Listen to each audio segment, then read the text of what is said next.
Jello Biafra. Let's give him a hand.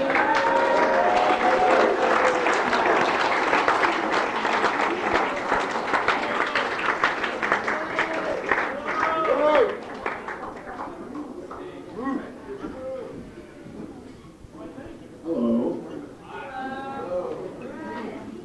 Thanks for coming down to this. I guess pseudo reading number 3 I've done here. Still kind of in the fish out of water or seagull without the oil slick range here. I'd like to thank Jesse Bernstein for his fascinating stories at the beginning.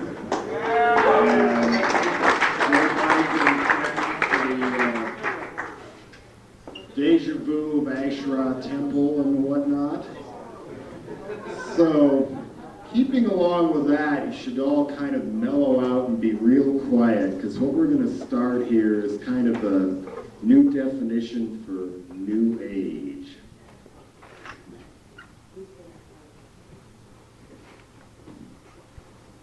How now, brown cattle? Welcome to your training. Take off your shoes and come on in. Leave a check or a credit card and 2 pieces of ID and everything you own at the front desk. Remember, this is the new age. To be enlightened, you must be free of all material possessions. So please don't hesitate when you turn them over to us. Now, everyone, lie down on the floor and relax. And let all that tension inside you slowly exit your body through your fingers, through your toes. Feel the energy flow out of them as though your fingers and toes are little hollow jets. You are now floating in outer space. Your body cavity is completely hollow. Now you're in an atmosphere of soft white clouds, completely surrounded by endless balls of cotton. And now let that atmosphere change to crushed velvet, totally surrounded by crushed velvet. Now let that open up into an elegant room filled with champagne. Can you feel that champagne as it bubbles up through your armpits and through your sinuses? And now we'll change the atmosphere again. The entire room is filled with urine. And now, as it dissipates, all is dry. The temperature begins to get very, very hot. You are lying in an electric oven, impaled on a roasting pan, where 2 slits have been cut in each side of your body so the sizzling hot grease can exit freely. The metal pan underneath you is as hot as a pancake griddle. Now relax as you feel your legs slowly begin to rise and swell like bread dough. Your blood has begun to boil and ooze up through your body and out through the slits that have been cut in your sides, trickling slowly down your rib cage until each droplet hits the roasting pan with a sharp, hissing sound. The inside of your body begins to solidify until finally you are cooked medium rare all the way to the center. Now you are lying piping hot inside on a china plate on a dining room table. The atmosphere is formal. Several candles flicker in the light above you as piping hot gravy is poured across your torso, running down your neck and sides into the open slits as a freshly baked apple is wedged in your mouth, slowly working its way between the gums of your teeth. You are surrounded by smoke from lit cigarettes and several wine glasses that have been sitting there for an hour filled with ice water. Your grandmother's there. Your spoiled, icky cousins are there. All your aunts, all your uncles are dressed in their Sunday best. You guessed it, it's Easter. You hear a warm, buzzing sound above you. Metal begins to vibrate across your stomach.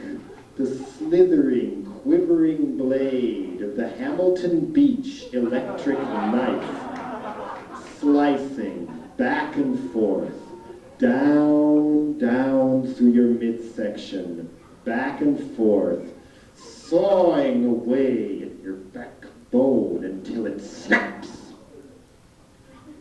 One by one, piece by piece, your roasted, juice-filled body is expertly trimmed and sliced away.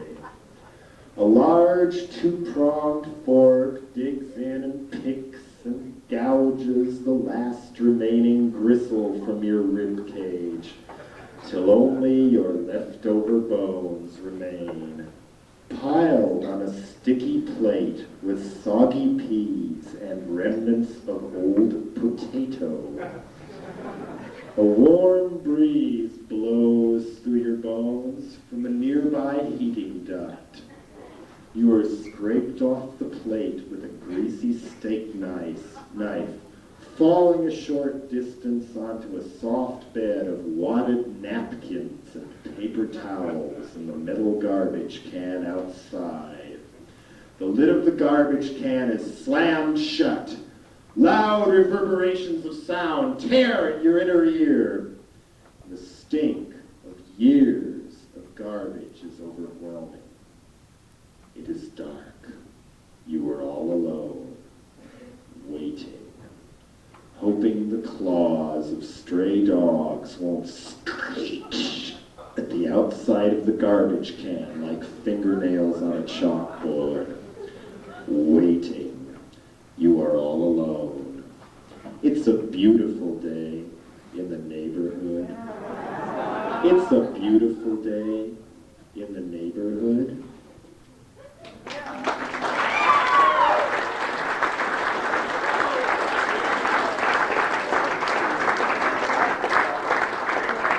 We're sorry, but you're no longer needed or wanted or even cared about here. Machines can do a better job than you. We just can't use you anymore. Besides, this is what you get for asking questions. The unions, they agree. Sacrifices must be made. To save the working man, you gotta put him out to pasture. Computers never go on strike.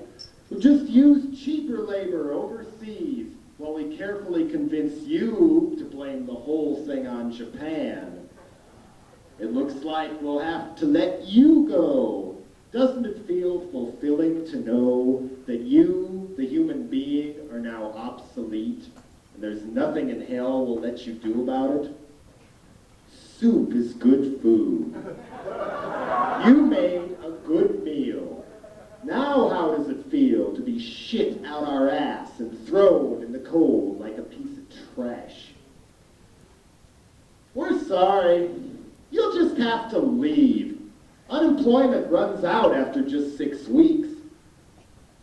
How does it feel to be a budget cut? You're snipped. You no longer exist. Your number's been purged from our central computer, so we can rig the facts and sweep you under the rug. See our chart?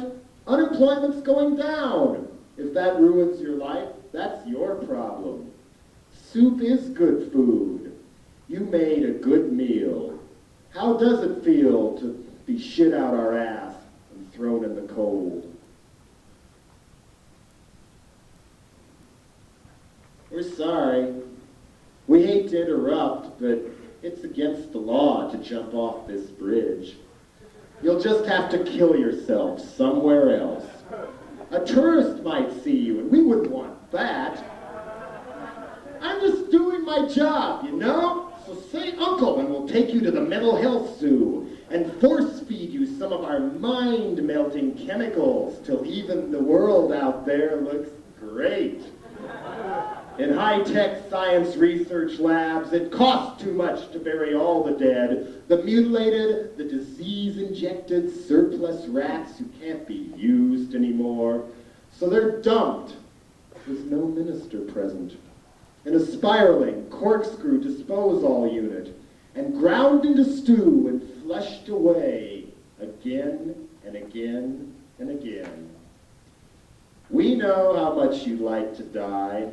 We joke about it on our coffee breaks, but we're paid to keep you here to force you to have a nice day in the wonderful world we made just for you.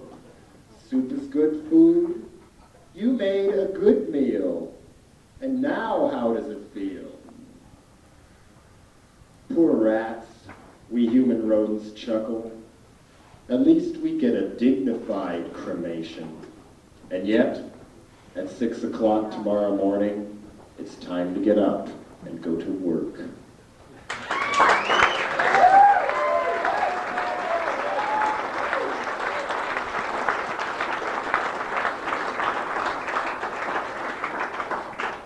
Now for a true story. A friend of mine's sister used to work in a fast food outlet.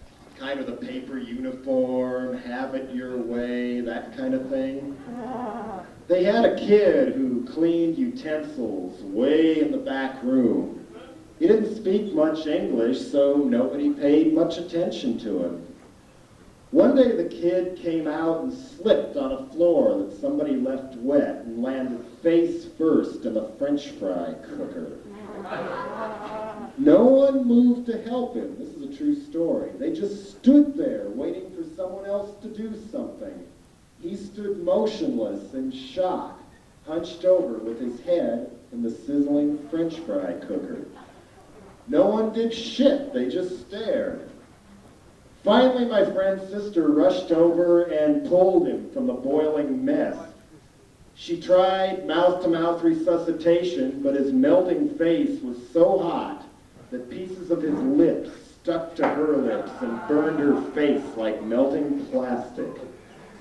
The kid died a few days later when infection set in and took the usual toll. After that, my friend's sister was shunned by everyone else who worked with her at the fast food restaurant. They gave her a lot of cold stares, like she'd done something wrong. And after a while, she quit.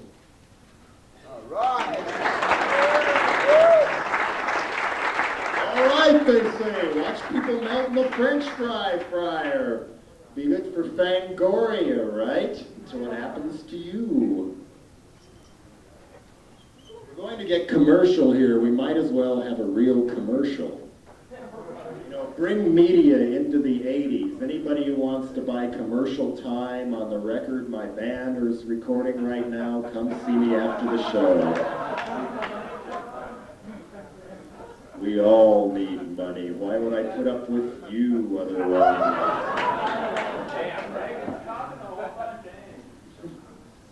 Well, except for the well-fed kids over here. Not hardcore enough for the crew. Is your family afraid to bring you to church? You don't look as good as in a jogging suit as Roberto D'Albuisson? Hi there, Karen Carpenter here. The look of today is Barbie and Ken, and you don't want to be left out. I found a weight reduction plan so effective I came back from the dead just to tell you about it. Why get strung out on the side effects of speed when you can get strung out on our side effects instead? At the Karen Carpenter Church of Anorexia, we guarantee you'll be as slim as Prince or Farrah Fawcett in just 30 days or your money back in a box. Our Clockwork Orange style conditioning will make sure you'll never want to touch food again. Our magic prawns will jam your eyes wide open as we force feed you endless reruns of McDonald's and Safeway commercials. It works. When we lie to you, you'll feel better about yourself in our comfy habitat, tastefully surrounded by a pink electric fence designed with you in mind. See the latest Jane Fonda workout garb, tastefully modeled by the sentries in our guard towers. So stop making excuses. Flush your guts out for that Nastasia Kinski snake appeal today. At the Karen Carpenter Church of Anorexia, operators are standing by. Call me now.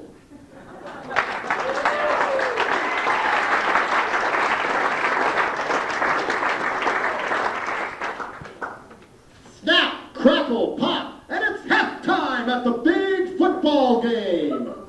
Who's winning? The good guys? The bad guys? The Boosters Club, drunk off their ass in the press box? Maybe the real losers are the people who pay to watch. Batons, marching bands, apple pie, they're a little obsolete these days. Today's fan is sophisticated. Today's fan wants more. A chain-link portcullis rises at the far end of the stadium, and in parade several surplus construction cranes, each of them dangling a hangman's noose. Bringing up the rear is that kind of a customized van we all know so well. A Winnebago with bars all over the windows. The door opens, and men in orange prison pajamas quickly file out as though they were pushed, all handcuffed to each other for their 15 minutes of fame. They're political prisoners mostly, maybe a kidnapper or two who made the mistake of running off with a white kid. They know all too well what this crowd pays to see as they're lined up beneath the cranes for the hangman's nooses to be placed around their necks. At the top of each noose is a pennant bearing the logo of each of today's halftime sponsors. A pizza joint, a sporting goods store, everything you always wanted is in a beer and less.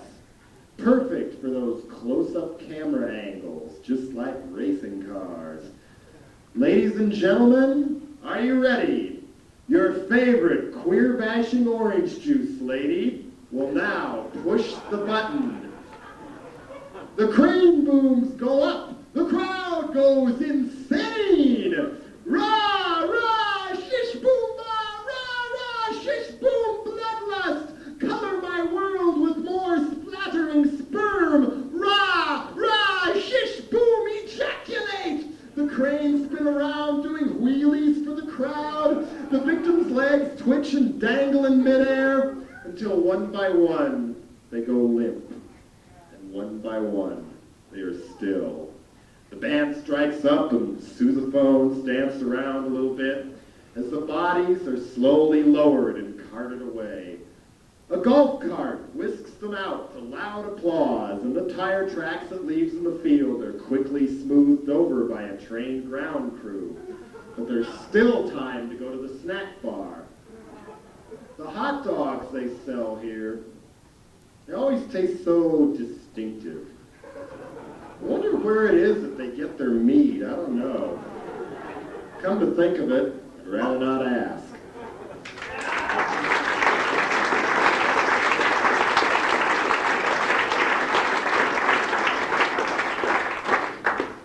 Congratulations. We've reviewed your yellow form and we find you're qualified.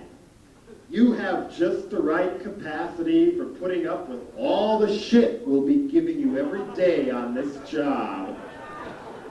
But there's still one thing you have left to prove to us. We know how you must be dishonest and lazy and a thief and a pervert, a loser, and a terrorist. If you're so desperate you actually want to work here, you will now have to take a lie detector test. Igor, tighten the blood pressure clamps around this person's arms. Now don't get nervous when we yell in your face. We know you steal. Just who do you screw? With what? With who? Aren't you a Christian? Don't make the polygraph needle move. One little twitch, the anvil drops on you.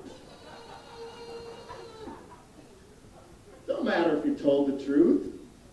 We want the egg on your face for our file, so we can sell it to one of those sneaky high-tech firms like TRW or Citicorp, who sells all the dirt they snoop to landlords and insurance companies. Now you know why they never send you that Visa card in the sky. For every spy in government, there's another 50 private eyes. They all gotta make a living somehow, and that's why you're guilty till proven innocent. Says so on your face. When you try to find a job or a place to live, when you file a complaint against that cop that kicked your face last night, you're guilty. Says so, right here on page 3. Open your mouth, you bet your ass you're watched, and it's your word against ours. So guess what? You're hired. But don't let that make you think we trust you. You're going to have to take a test like this once or twice every week. Just work at Tower Records. Machines, they make mistakes.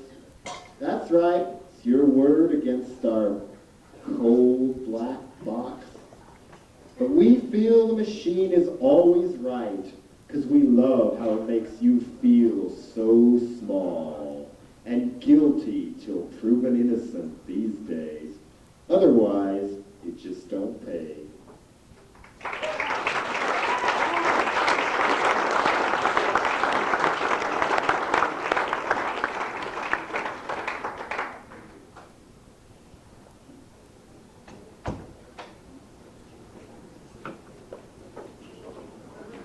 See this? It's in a lot of papers right now. It has probably a Margot Hemingway era model in her mid-20s with a messed up Pat Benatar haircut and a leather jacket on. Julie's 14 and headed nowhere. What's next? She's 14, unmotivated, irresponsible, angry, and rebellious. She is failing in school and associating with undesirable friends. She is unresponsive to parental guidance. They don't know where to turn for help. If you have a daughter like Julie, there is an answer.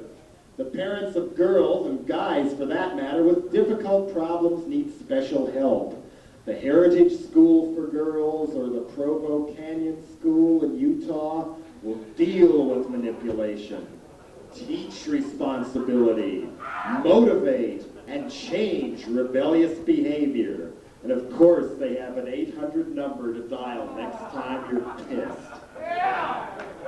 This is called May All Your Dreams Be Wonderful. This is sort of the other side of the coin from the parent's point of view when the kid asks for one too many Pepsis. Something's wrong with you. You hate us. You're so mixed up and weird. A danky old maid on TV confirmed our fears. It's that devil rock music you and your friends listen to. She says a drug-happy shrink or military school will fix you. Our dime store books on problem families say it's true. You say you want respect. What you need is discipline. So we're shipping you off to a private barbed wire reform school. 20 grand a year is a small price to pay to avoid talking straight with our kids. May all your dreams be wonderful at your prison camp, honey dear. We're destroying you just to save you. Soon you'll even like living here. Once the beaver, always the beaver. And don't forget to write. Welcome to Provo Canyon, you little asshole. We're going to be seeing a lot of each other. Now go to that room where those big dudes are and put these orange pajamas on. You must sit still and be totally silent for 1 whole week while they stand and watch. This is all true. Submit and behave, and then you move on to your hours. 250 of them standing perfectly still, standing silently in a pale white room, or else. One wrong move, and it's the lie detector again. And another trip to solitary in our 4x4-foot cell. The only TV you get is church programs on Sunday. We won't even let you think what you want. See that cute, darling kid in the 3rd grade picture on the piano? That's our child. That's what he'll be like when he comes home from reform school. Rewired and cured. He'll even get his own Pepsi. Once the beaver, always the beaver.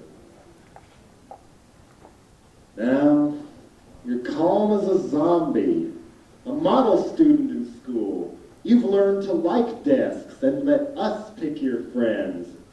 Your old friends say you've come back a broken shell, but you'll thank us for all this one day. We know. Bet you'll send your own kids there when they steal your favorite gun. You're not a person anymore, just a good citizen. We like you better as a rugby shirt pet. Once the beaver, always the beaver. 20 grand a year is a small price to pay to avoid talking straight with our kids.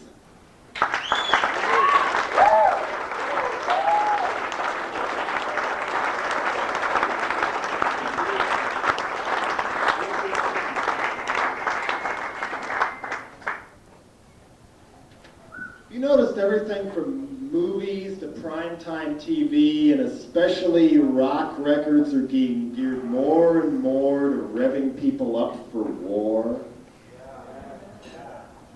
Last time I did this, the guy even handed me a Rambo Action peanut butter cup. And it was made by a health food company in Southern California. I took one bite and nearly died. Tasted just like shrapnel, like the gum.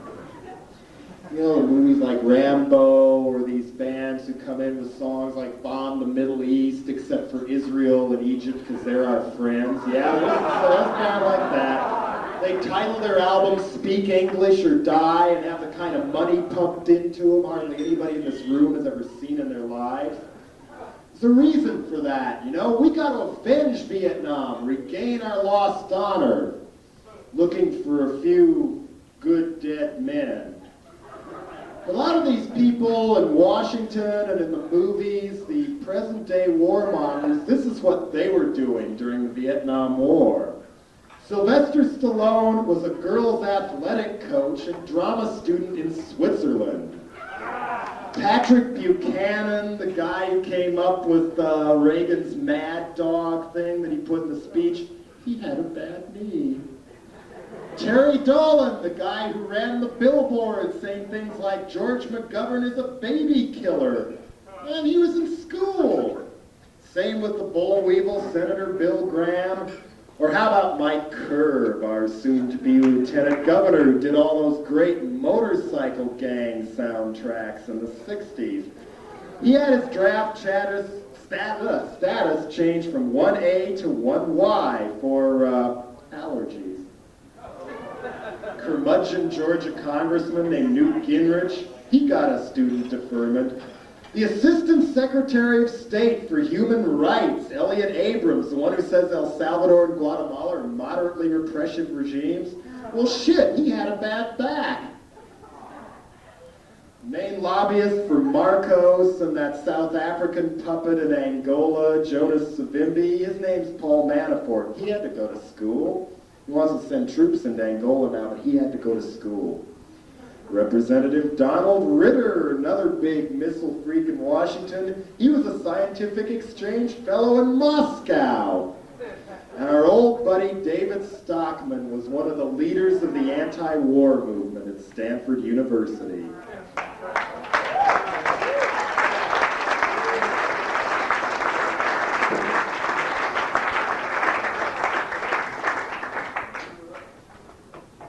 Ladies, gentlemen, and potato chip bags, good afternoon and welcome to the Mild Kingdom, where each week we take you around the world for a close-up look at the wild world of animals. We show you lions we borrowed from a zoo, savagely attack the prey we tied down for them ahead of time for that perfect camera angle.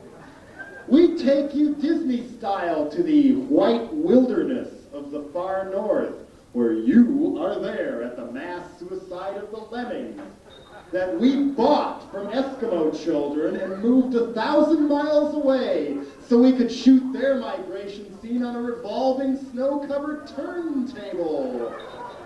But when they got to the cliff, the lemmings wouldn't cooperate. So the film crew just threw them off the edge and into the river below. Over they go, says the narrator, casting themselves bodily into space. The Arctic Sea is dotted with tiny bobbing bodies. Besides insurance commercials, we have a special treat today here on the Mild Kingdom. A fantastic voyage deep into the heart of the Lebanese jungle. The camera zeroes in on an innocent fawn out by the airport near Beirut. Hey! Yo! We're United States Marines. We know you've all been killing each other for at least 2,000 years, but we're here now. So stop all this fighting, okay? And you know, like magic, generations of hatred will just go away. We're talking national security here. We're here to protect the family of Christian heroin warlords, most friendly to the West. So, you just knock up all this bloodshed, or we'll tell Mom.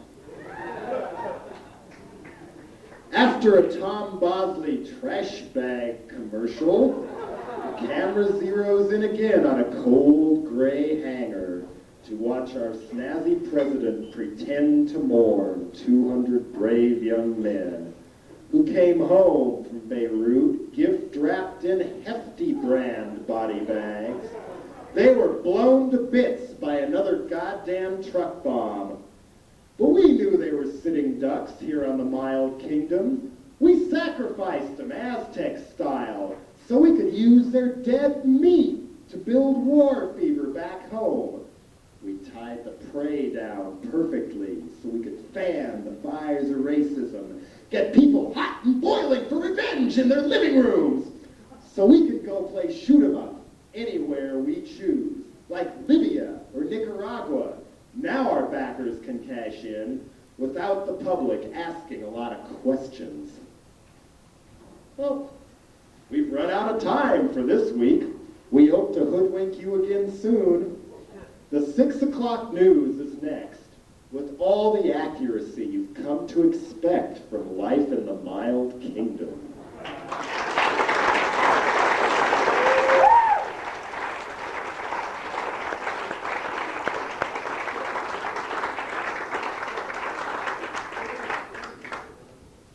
Good morning, Mrs. Bland. Are you enjoying your newborn child? We're all thankful he came out so healthy and good-looking. We have a little problem here that we're sure you'll understand. You see, down the hall in that room, with all the guards outside, the princess with those fancy hats the papers love so much just gave birth to the heir to the throne. Unfortunately, the little prince came out a bit defective. A blow to our sagging prestige like this is totally out of order, so he will have to be replaced immediately. We'd like your baby instead. We have orders from the Queen to confiscate your son and present him to the world as soon as possible as the healthy heir to the throne. We'll pay you well for your silence. The hospital records already read that your child was born dead. Now, if you insist on putting up the fuss, we can always arrange some sensational headlines as we arrest your husband for all those unsolved bombings. Calm down, calm down. There's nothing you can do. Reporters are waiting, and we've got to act fast, so hand him over. We got him. That's excellent, a lot quick and cleaner than that last one. Remember the one we plucked out with those big ears and the zoned out facial expression?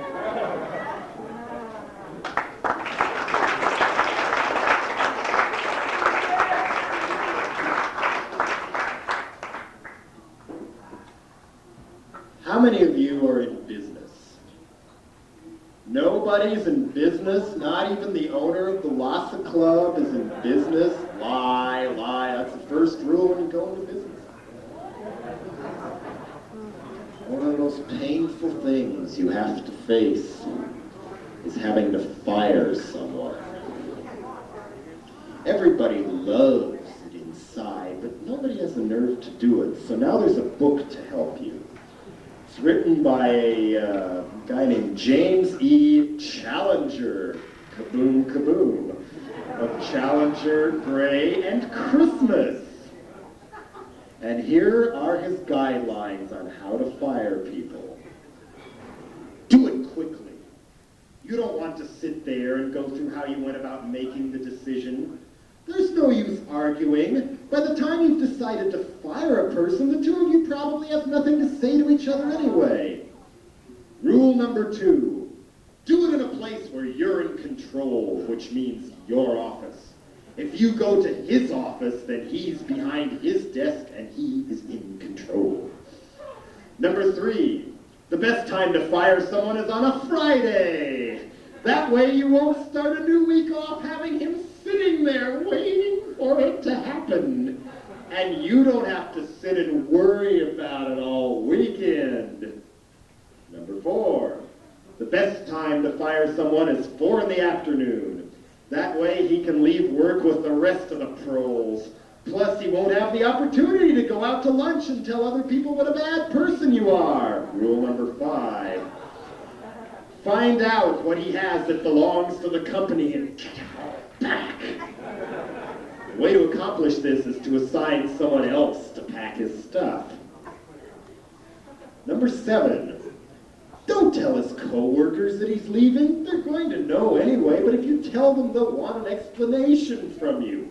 And there's no reason you have to provide one. If he's towering over you, he's in control. He may break down emotionally when you fire him, so it's better if he's seated. We had one case when 2 people were standing up and the person who got fired punched his employer. This is not good. Finally, don't talk to his family. It may seem humane, but you can't do that. It sounds as if you're apologizing. Stay out of it.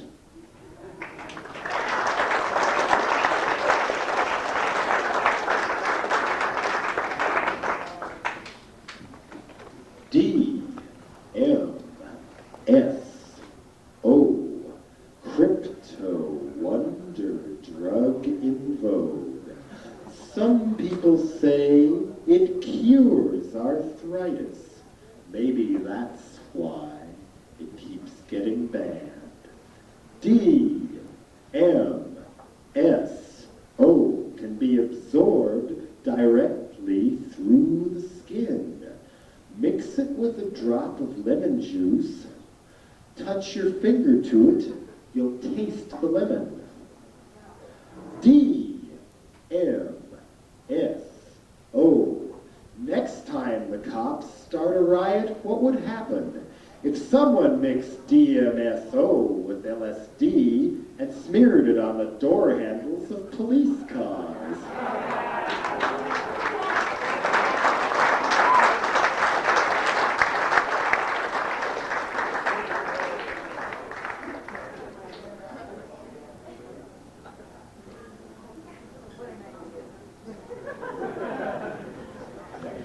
Names for bands. Every once in a while, someone will come up to me and ask me to think of a name for their band. I'm tired of all those other names. Come on, think of something good. And every damn time, I always draw blanks. So lately, I've been writing them down. It's a great way to meet people when you're new in town. It's like carrying extra matches or a few brands of cigarettes for people to bum. You got a pen I can borrow? Hey, carry 20. Me? I carry band names. People need them, too. I mean, how many times have you heard the same old cliche band names over and over and over again, especially down here, you know, pick a formula. The Lone Cowboys, Leather Wolf, Night Ranger, Gypsy Blue, Big River, Virgin Steel. Let's not forget those generic bands that sometimes give hardcore punk a bad name. Youth of Today, Angry Youth, Youth Army, Young Youth, Old Youth, Generic Youth. I mean, the first step to a really good band name is to start with a good concept. So, you know, picture this one for heavy metal, the most conservative of all rock music, but there's still room for a good concept. This week's heavy metal sensation, Mondale.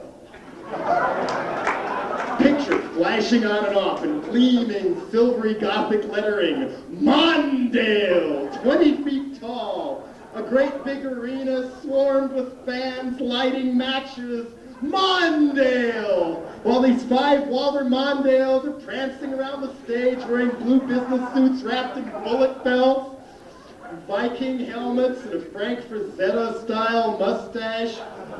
Mondale! You would have made a great metal hero. You know, Lane Kirkland rules me! Yeah, yeah, yeah! I mean, half the guys in Deep Purple look just like him. You know, we had some cosmic music here earlier. Imagine one of those Roger Dean-style fantasy record covers with a curly lettering, Earth Fart. Or imagine all the images you could conjure up in people's minds with a band name like The Dentists. Or Electric Meat. Pink Meat. Anchovy Smegma. Food Beat, Black Lung, Conqueror Worm, My Sweet Slaughterhouse, Pets Eat Their Master. Or how about, you know, them spin-style graphics, Hunk, Time to Melt, The Soul Sand Blasters, Eat Vaccine, War Cookies, Atomic Utopia, Shut Up and Buy, Frankenchrist.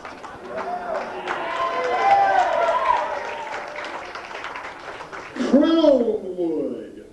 And then there were none. The Absentee Thought Lords. Criminal Spa. Peeping Tom Collins. Chocolate Fetus. The Marching Taboos. Tiger Lard. Clown Feast. The Janitors of Anarchy. Lost Orgasm, Root Canal, Ego Dungeon, The Melting Saints, 3 Mile Colostomy, Satan's Buttermilk, The Lone Derangers, Ultra Lunch, Gingerbread Werewolves, Quiche Migraine, Root Beer Romance, Oven Romance, Angel Pus, or The Magic Truncheons, or Be My Urinal, Bark on Cue, Magic Sandwich, Pink Swill, Pneumonia Wranglers, Magnum Dada, Fun with Treason, Kill the Rich, The Primetime Assassins, You're Fired, God, Free Your Mind, The Misery Waltz, Conform or Die, Video Sex Pope, Facelift in a Jar, Cancer Cures Everything, South Africa, The Manson Surfers, We're So Pure, Love Glutton, Deep End, Velvet Volcano, Screwworm, Flies. This list could go on all night. So why be the 95th band in a row to call yourselves the Rocks, or Dark Angel, or the LA Guns, or Jet Boy, when you could storm the globe as the Imperial Turd Sickles, could conquer MTV as Primer Gray Erection, or live at the Roxy, would you please welcome Failure? This summer at the Forum, tickets $20. Fraud!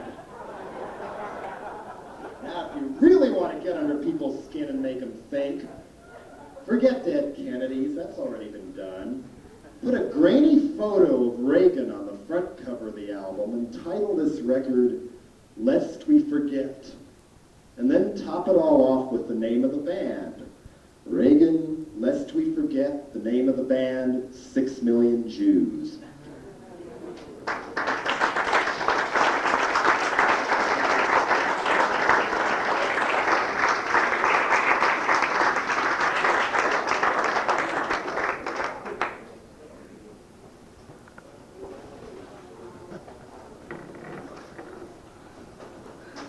Boy, I'm glad the space shuttle blew up. Nope. It wasn't the classroom full of kids on TV, whimpering in horror, trying to stomach what they were seeing, while each of them still wore one of those pointed birthday hats. No. Our first reaction was to dare each other to call up the local papers saying we were the Libyan hit squad you've heard so much about, and we blew up the space shuttle. Well, late that night, we gave up the idea. Same old excuse. What if we get caught? And in the end, sometimes it does make sense just to chicken out. But now I find out we're pretty damn lucky. If that shuttle made it home, things might be a lot worse. Because NASA had plans for the next space shuttle that they somehow forgot to tell us about. NASA had plans to send the next shuttle up carrying 46 pounds of plutonium. 46, fire it up into the great beyond and just don't tell anybody about it. What people don't know, when it hurts them, they don't care. Just blame the fallout cancer epidemic on Gaddafi. Think of all the money people we know and love would make selling how to cope with cancer kits to BAM readers and yuppies.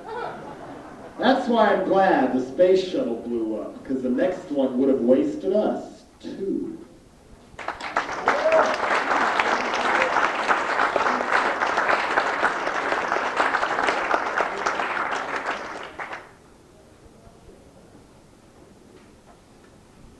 Have we got a telethon for you? Coming soon on MTV, a rock and bankroll extravaganza featuring all your favorite Nazi rock stars. Sammy Hagar, Sylvester Stallone, Clint Eastwood, and those cuddly surfer Aryans who financed both the Washington censorship wives and the Charles Manson album, The Beach Boys. This telethon is so important, we've even exhumed the bodies of Leonard Skinner for the occasion. And this ain't no Pinko concert to raise money for food for the needy. This is America's concert to raise money for guns for the greedy. So stay tuned when MTV presents USA for South Africa! USA for South Africa!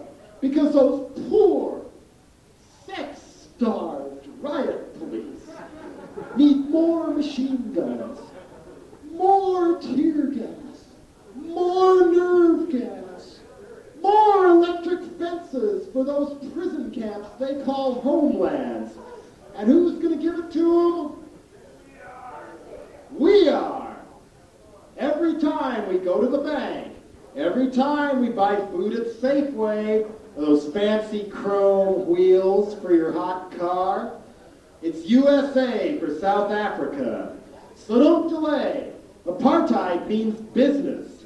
Big business. Those diamond mines are a sucker's best friend. The time is now. The situation is urgent.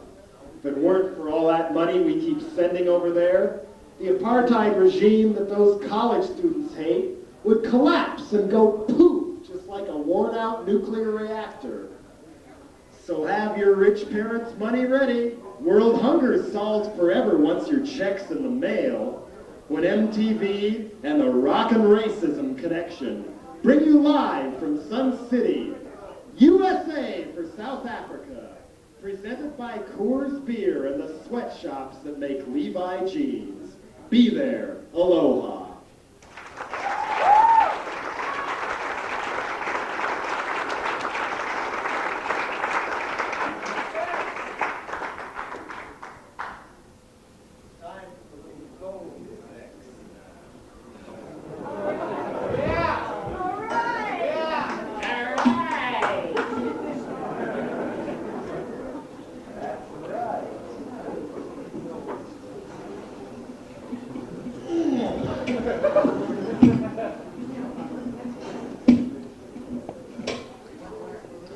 One ringy dingy, two ringy dingies. Greetings. This is the Secretary of War at the State Department of the United States. We have a problem. The companies want something done about this sluggish world economic situation. Profits have been running more than a little thin lately. We have to stimulate some growth. Now we know there's an alarmingly high number of young people roaming around in your country with nothing to do but stir up trouble for the police and damage private property. Doesn't look like they'll ever get a job. It's about time we did something constructive with these people.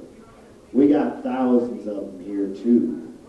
The companies think it's time we all sit down, have a serious get-together, and start another war. The president, he loves the idea. All those missiles streaming overhead, napalm, people running down the road with their skin on fire. Soviets seem up for it. Kremlin's been itching for the real thing for years. Hell, Afghanistan's no fun, so what do you say? We don't even have to win this war. We just want to cut down on the excess population. Hey, look, just start up a draft. Draft as many of those people as you can. We'll call up every last youngster we can get our mitts on, hand them some speed, give them an hour or two to learn how to use an automatic rifle, and send them on their way. Nicaragua, Libya, Lebanon, how about Northern Ireland or one of those moderately repressive regimes in South America? We'll just cook up a good Soviet threat story in the Middle East. We need that oil. We had much bigger plans for Libya, and Colonel Gaddafi's hit squad didn't even show up. Tell you, that man is unreliable. Kremlin had their fingers on the button just like we did for that one. So just think for a minute. We can make this war so big, the more people we kill in this war, the more the economy will prosper. We can get rid of practically everybody on your dole queues if we plan this right. Take every loafer on welfare just right off our computer rolls. Oh, come on. Make him go soft. Don't worry about those demonstrators. Just pump up your drug supply. So many people have hooked themselves on heroin and amphetamine since we took power. It's just like Vietnam. We had everybody so busy with LSD they never got too strong. Kept the war functioning along just fine. It's easy. We got our college kids so interested in beer and cocaine, they don't even care if we start manufacturing germ bombs again. Put a nuclear stockpile in their backyard, they wouldn't even know what it looked like. So how about it? Now look, war is money. The arms manufacturers tell me, unless we get our arms factories up to full production, the whole world economy is in serious trouble. Them Soviets are in the same boat. We all agree. Time has come for the big one. So what do you say? What do you say? What do you say? Wait. That's excellent. We knew you'd agree. The companies will be very pleased.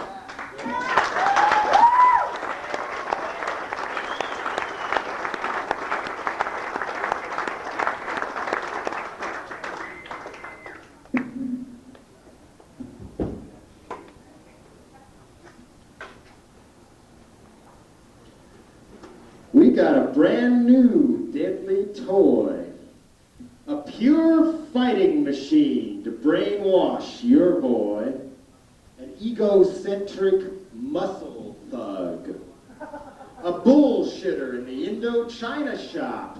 Pull a string in this guy's back and he rewrites history.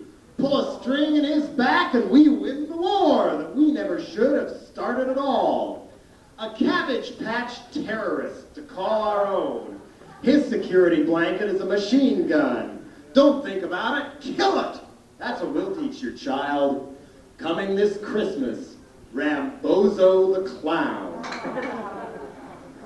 To draft-age kids, it'll look like fun. Kill them all and let God sort them out. Kick butt like a brat out of hell. Push the button, enemy destroyed. Just like video games, no mess. Just fuel for a mass lapse of common sense. You can be Don Quixote, we'll dice you with our windmill blades. War is sexy, war is fun. Iron ego, red dawn. Get up and fight, might makes right. Brawn over brain means a happy ending. Mass murder ain't just painless, kiddies. Now we've made it cute. With G.I. Joe sugar bombs for breakfast. Gray shrapnel-flavored chewing gum. When the commies invade, you can rule the hills like Red Dawn. Just get some guns and Cheerios. Any kid can conquer Libya. Just steal Daddy's fighter plane. But look who came home in a wheelchair. VA hospital, they don't care. Sorry, Charlie, you're canned and you're star-kissed. We're the machine. You're just a tool who fell for the myth of Rambozo the Clown.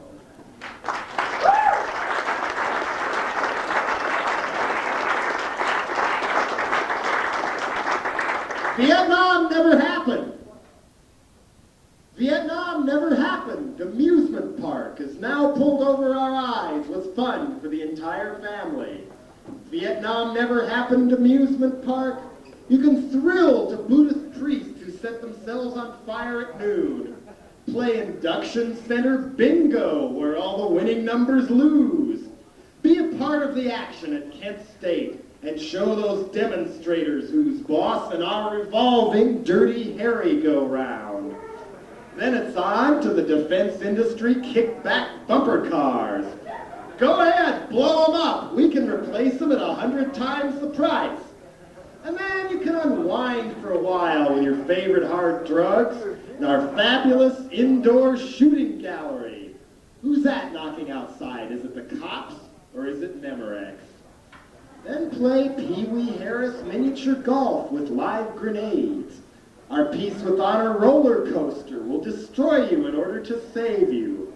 And the kids will love the petting zoo, where you can feed McDonald Land cookies to a pen full of babies deformed by Agent Orange. Relax in Madame New's Tunnel of Love, with antibiotics available at the other end. Then if you're really brave, try the haunted house of Frank Nugent Hand in the sky of Siam.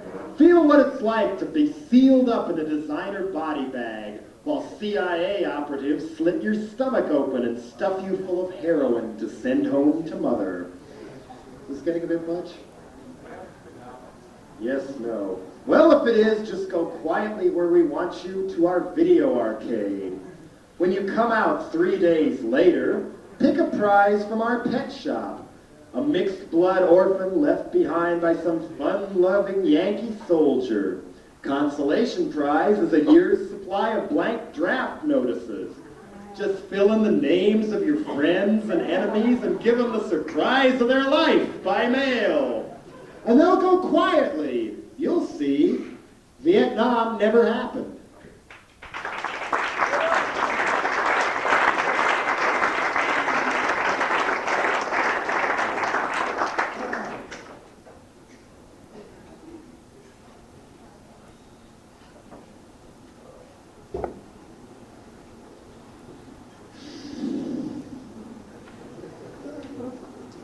Dear Abby, I am a decent, underpaid, hard-working county coroner. It's important that my family eat meat at least 3 times a week. But we just can't afford to with prices the way they are. So I've been substituting choice cuts for my autopsy subjects and my sloppy joes and taco salads. I just mix in the tuna helper and ta-da! The whole family thinks my new meals are delicious. But you know, Abby, I think they're getting suspicious. My 8-year-old keeps asking, where's all the meat? You know, the red dye number 2 drenched kind we used to see in the fridge. They find out the truth. I don't think they'll understand. Abby, what do I tell my family? Dear Reaganomics victim, as I often do, I suggest you consult your clergyman. Make sure the body's blessed without a trace of premarital sex, and everything will be just fine.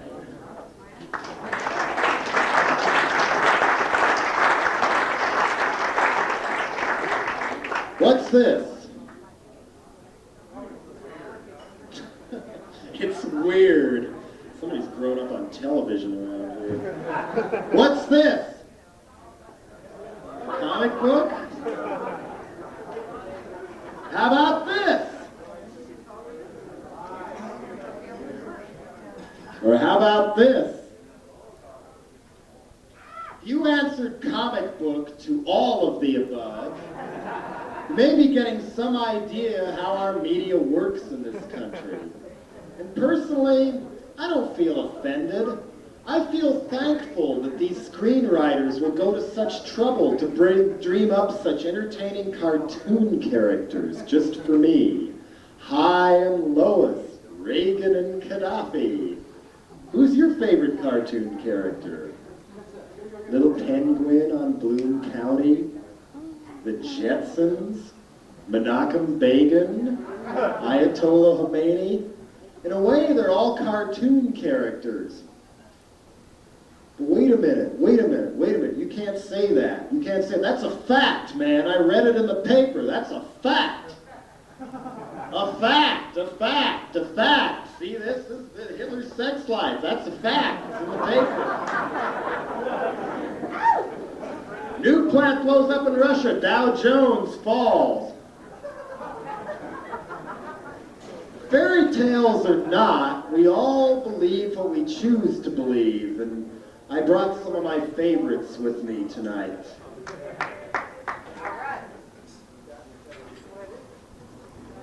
Shake 'em and bake 'em in this nice Pan Am Airlines barf bag we got here.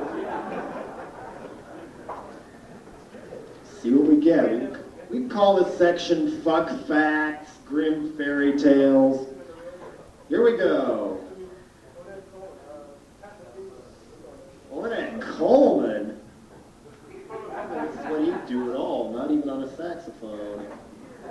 Nazi bigwig Hermann Goering was so embarrassed by his deformed belly button that he had a false belly button made for him.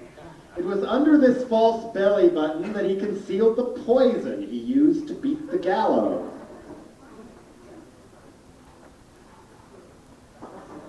Denver, Colorado public works officials say someone stole 60 manhole covers weighing up to 170 pounds each from city streets last week.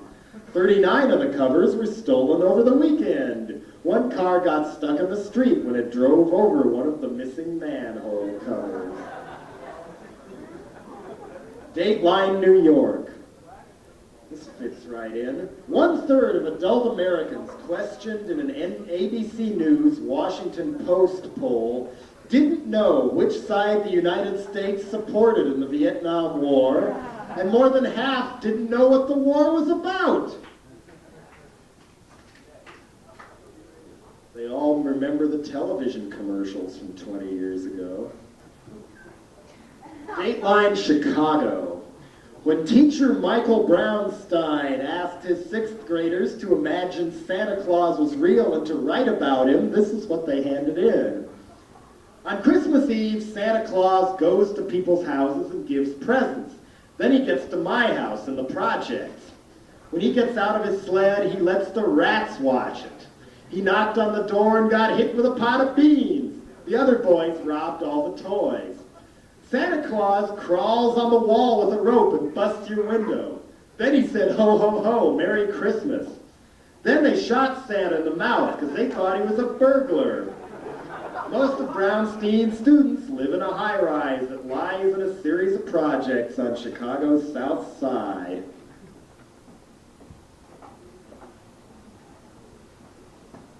Don't worry, I won't put you through all of these. Just tell me when to stop. An average year, 9 high school football players in the United States are permanently paralyzed as a result of their injuries. About 7 high school players are killed each year in games. The averages for both statistics have held steady during the last 6 years. This year's new baby Jesus doll is available in 3 models, Anglo, Black, and Hispanic, and comes with a battery-operated glow-in-the-dark halo. The cost, $31.50.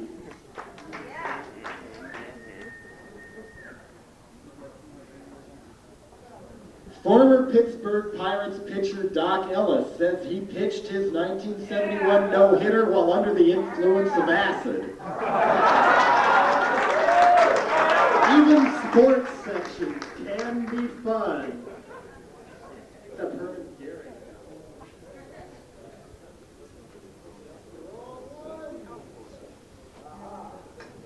The macho image of beer was taking a real beating in Kenya, but now Kenyan brewers have moved to spike rumors they're slipping contraceptives into the beer on government orders. Mind-numbing ingredients, why not? Just drink Budweiser.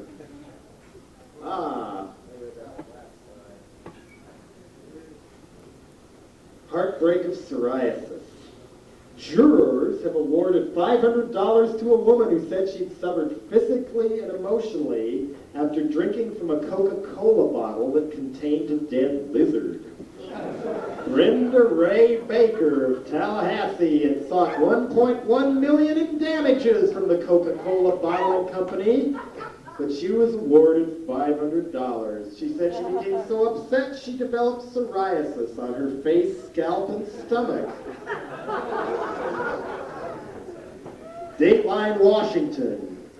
The government says it does not believe rumors circulating among anti-abortion activists that human fetuses are used in the manufacture of cosmetics. Take that one, anti-vivisectionists.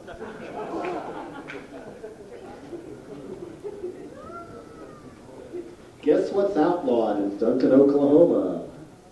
To wash your underwear in the bird bath. Oh, here we go. More trouble with Coke.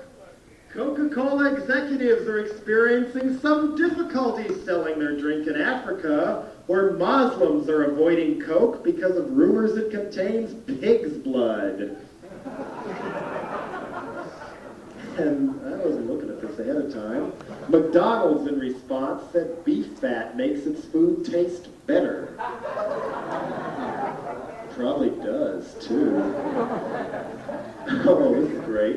A man turned down by a chick at a singles bar in Miami vented his frustration by going at a utility pole with a chainsaw, plunging 2,000 homes into darkness. Could it be magic?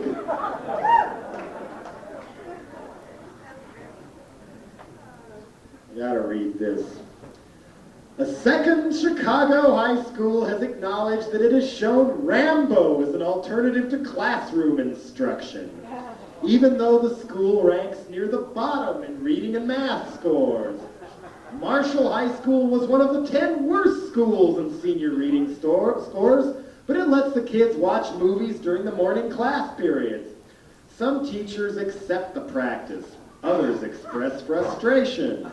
Students at Marshall can buy tickets for $1.50 and cut 2 classes to watch, and up to 1,000 usually attend. This raises money for supplies and student expenses. After all, last year, Marshall's Student Activities Fund was left bankrupt when $50,000 mysteriously disappeared at the end of the year. The principal has been reassigned pending an investigation. Customs agents have seized $2.25 million worth of heroin being smuggled across international borders inside toy elephants. Aha! Up in Oakland, up north, the Alameda County Bar Association asked its members, would you buy a used car from this person? And here's the results. California Supreme Court Justice Rose Byrd scored well, 53% yes, 47% no. Bernhard Goetz scored less well, 20% yes, 80% no. But who was at the bottom of the pile? No, Attorney General Ed Meese, with 9% yes, 91% no.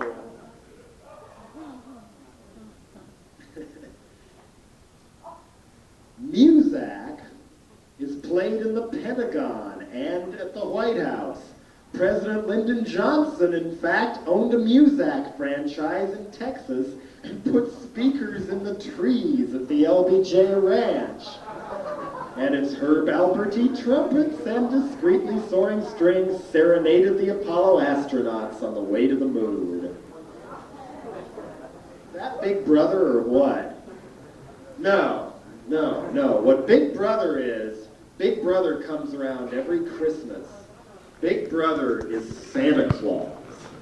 You know the old Christmas carol, he sees you when you're sleeping, he knows when you're awake, he knows if you've been bad or good, so be good for goodness sake. Big Brother is Santa Claus. A taxi driver, impatiently waiting for authorities to spray his house for rodents, finally got their attention. He caught 3 rats, painted them red, and turned them loose in the mayor's office.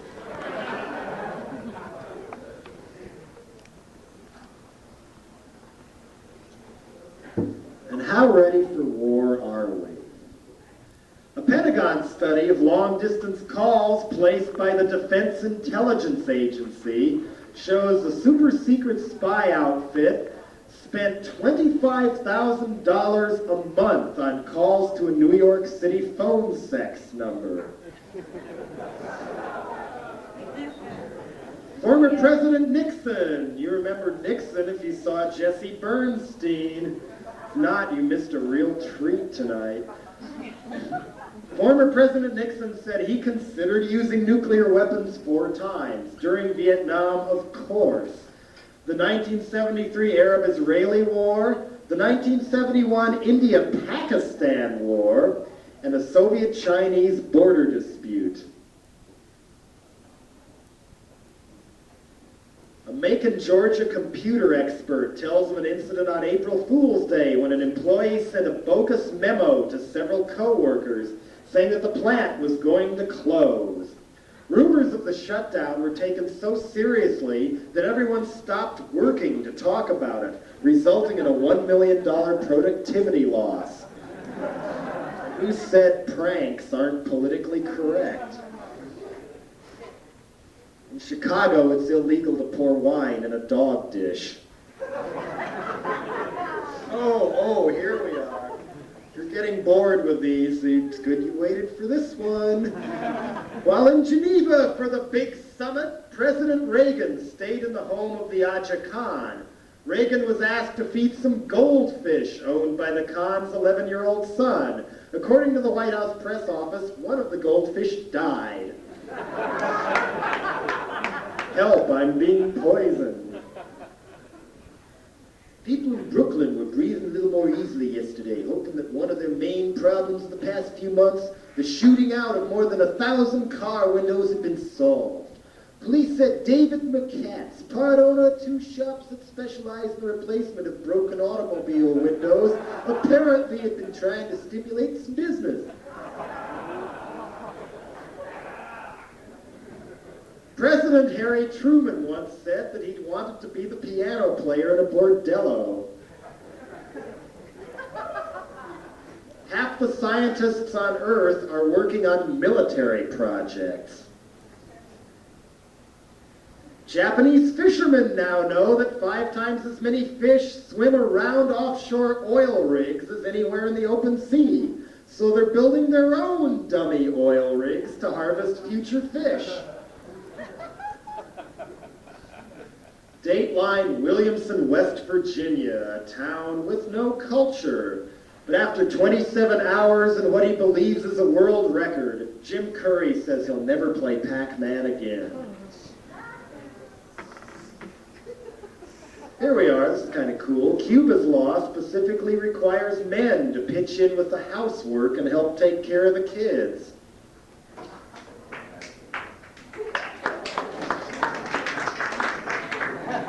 Any guys clapping there? No. A gang of... Let me ask the guys this. Are you man enough to stare a shitty diaper in the face? Your woman has to be if you just sit and watch the baseball game. Meanwhile, a gang of bandits have been whizzing around West Germany, robbing banks while wearing masks of Frankenstein and President Reagan.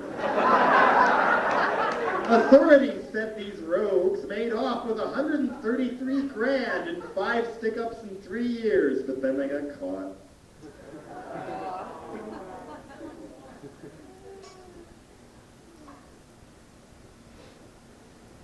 Oh, great, more pranks here. The typical American worker wastes nearly 1/3 of the working day, according to a survey. Clearly, both the problem and its consequences are enormous.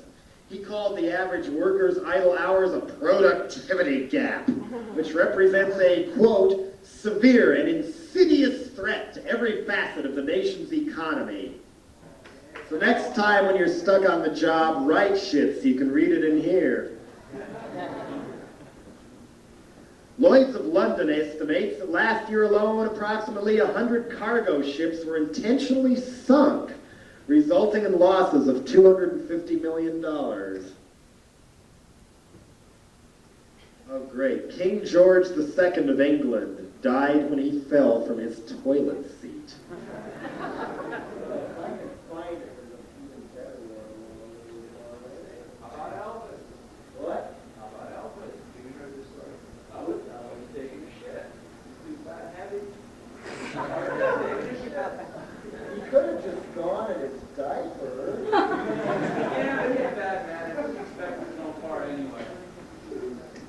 Have you ever been to Memphis at all and seen that place? Across from Graceland, there's this big horseshoe-shaped shopping center, the perfect monument to Elvis. Gift shop after gift shop of nothing but useless trinkets. Prayer rugs, pillows, $7.98 list albums for $10.98, shot glasses, diaper pins. You name it, it's there. Big old porcelain statues of him for about $150, like those elephants that used to get brought in from Vietnam. Yes. Raising your hand. Instead, you get to hear about King Merekek of Abyssinia, now known as Ethiopia. He wanted to follow in America's footsteps and electrocute his country's nastiest criminals. So he paid up the ass for a real fancy electric chair. When he got it, he realized he'd overlooked one thing. There was no electricity in Abyssinia. So their murderers were dispatched in more traditional ways, and King Merekek used the electric chair as his throne.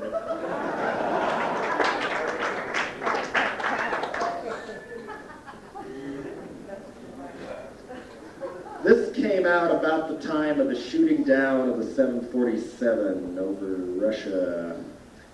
Korean Airlines has canceled an ad campaign whose headline read, "Our flights not only seem shorter, they are shorter."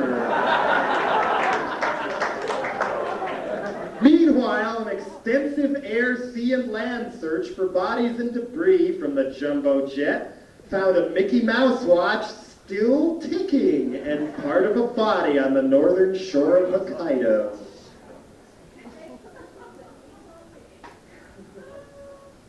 Oh, here we are. Local humor.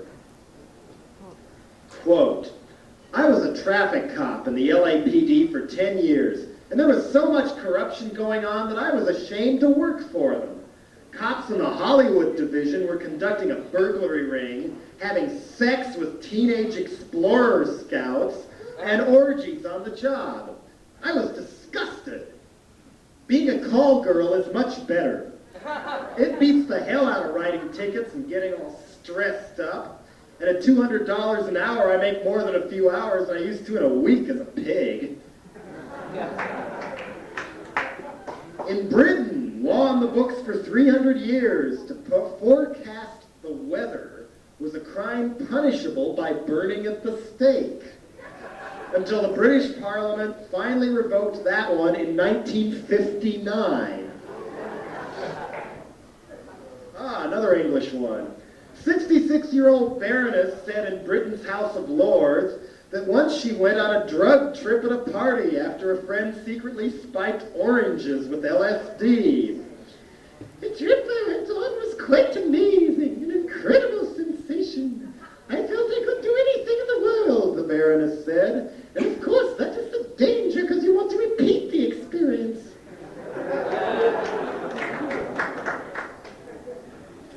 A Berkeley man was ordered to stand trial in Los Angeles on a charge that he mailed a fake bomb to David Bowie, hoping to catch his attention and be his drummer.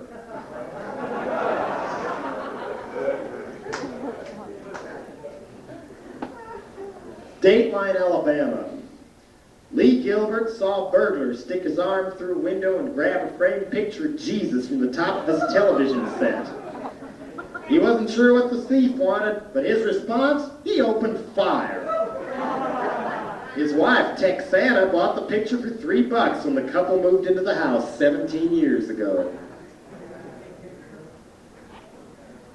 Aha! The motel where Linda Lovelace performed sexual antics in the 1972 movie Deep Throat, she's now a born-again Christian, by the way, soon will become a senior citizens home, complete with shuffleboard courts and a 24-hour nursing service.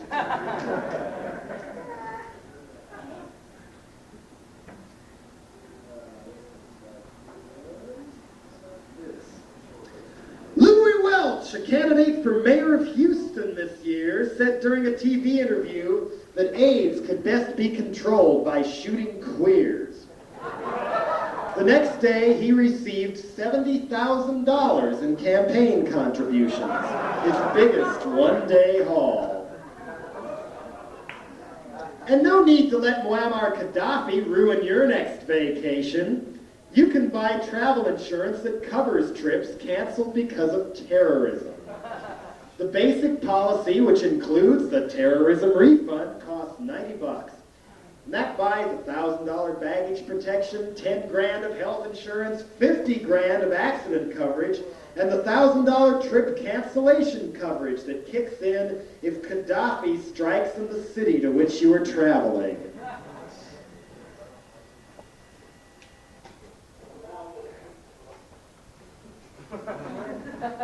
Here already? Last year, handguns killed 48 people in Japan, 8 in Great Britain, 34 in Switzerland, 58 in Israel, 42 in West Germany, and 10,728 in the United States.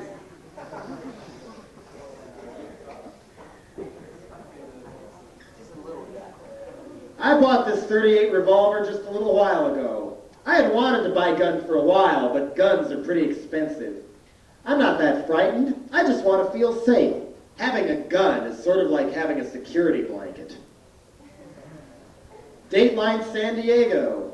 Police refused a request by the widow of mass killer James Oliver Huberty to return the weapons her husband used to kill 21 people at McDonald's. She said she wanted the Uzi submachine gun and the shotgun and the automatic pistol for her personal security. I told one of my boyfriends I had a gun, and he thinks it's a very good idea. A man was shot to death and his girlfriend charged with murder in a battle that began when she shaved off half his mustache while he slept. I don't like to be pushed around. I'm an excellent hunter, and I've done a lot of target practice. If I were menaced, I wouldn't hesitate a second to use my gun. I always let everybody know that my birthday is the day President Kennedy got assassinated. It's kind of neat. But I know lots of people born on that day, so it's no big deal. Assassinations happen all the time. I feel most strongly that people should know how to use a handgun, the most effective weapon for self-defense. Shotguns and rifles in the home are dangerous. School board official Gordon Shadwick was trying to make a point on New Year's when he took out a handgun and pointed it around his living room. He told his wife and his stepdaughter how safe it was, and he pulled the trigger. His stepdaughter died instantly of a gunshot wound to the head. Each time Rambo killed another so-called red monster, the spectators jumped to their feet and raised their V for Victory sign. The hall was roaring, USA! USA! #1! A man who gave his 10-year-old son a grenade as a Christmas gift was injured when he pulled the pin and the supposedly deactivated grenade exploded. James Lang, 36, wrapped a grenade and other military gifts such as a child-sized Rambo suit, a web belt, and a canteen for his son Eric. He said he did not see anything wrong with his son receiving a hand grenade for Christmas. It hurts a little bit, but I'm glad it was me instead of his injury. I'm not afraid to live in San Francisco, although I do wear a bulletproof vest. If I were in a situation where I knew I was going to be attacked, I would prefer a 12-gauge riot gun. It's a very deadly weapon, but there are certain situations, such as answering the door, where it just isn't feasible to use a shotgun.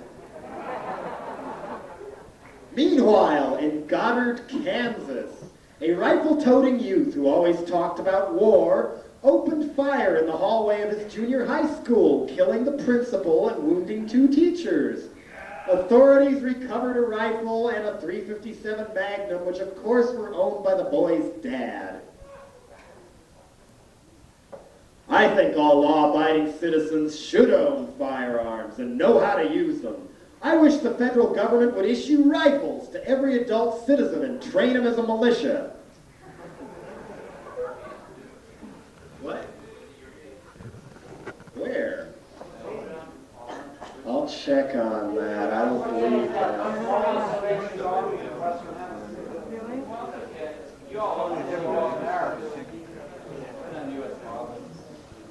A troubled 34-year-old man named Dennis Cresta appeared in Berkeley one Sunday afternoon, wearing camouflage fatigues and carrying 2 semi-automatic rifles. He opened fire without warning and riddled a highway patrolman's cruiser with high-velocity rounds. Cresta kept emptying one gun and firing with the other, spraying the neighborhood with bullets for nearly an hour. He finally surrendered and told police he was frustrated by difficulties he encountered going to Alaska. Hunting is good for you, a new study says. The sport helps people get rid of anger in an acceptable manner by blowing foxes' brains out, instead of taking their rage out on their family or telling off the boss. A drunken policeman in Seoul, Korea was angry at his wife, so he went on an 8-hour rifle rampage through 5 villages, killing 53 people, wounding 35 others before blowing himself up with a hand grenade. Could have told off the boss.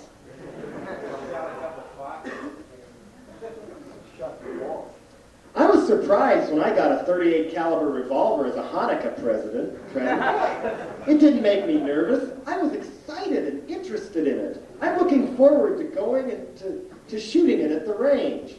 Guns frighten people. I feel proud that I've been trusted with it. It would alarm me if other kids at school had guns.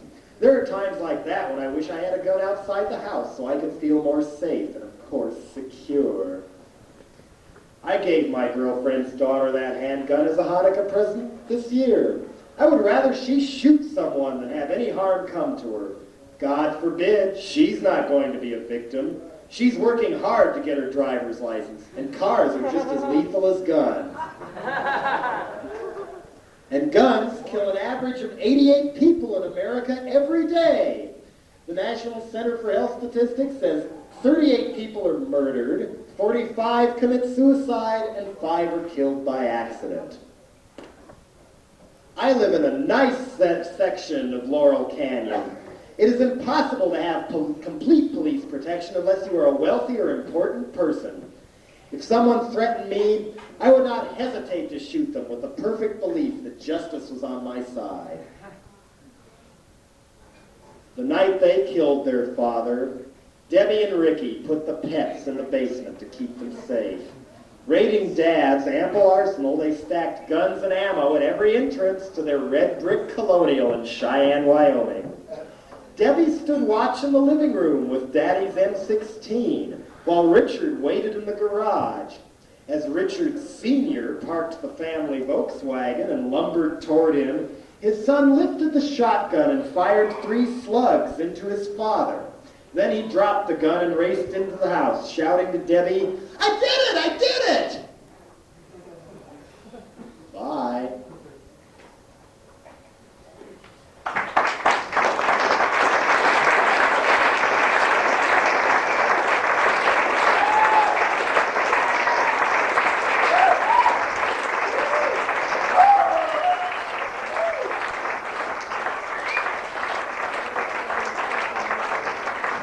You watched me pick up paper clips, didn't you? Want any more of these or any more of that?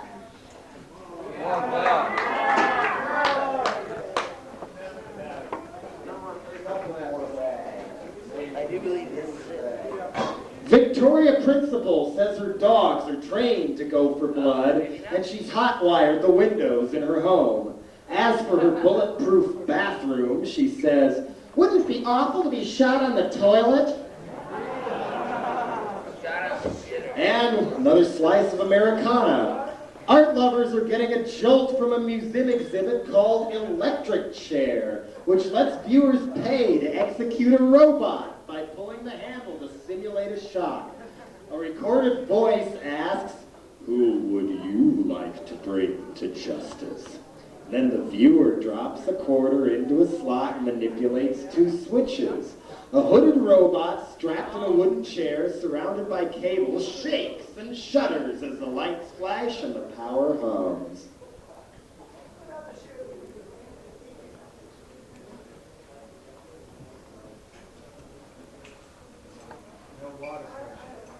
last one, I think. This is called Stars and Stripes of Corruption. About all them phony patriots that go running around in the pickup trucks or the tractor tires. America rules. Love it or leave it, or I'll kick your fucking ass. You know, part of when it came in, when Reagan first got elected, he was saying how, yeah, people overseas will respect us now. I was in England at the time, and everybody kept pointing at me and laughed. Ha ha, your country elected a cowboy actor president. And within a year, the toys changed over that Christmas in '81. Star Wars the year before, but G.I. Joe came back. Stars and Stripes of Corruption. I finally made it to Washington, D.C. in the middle of the night. I couldn't wait.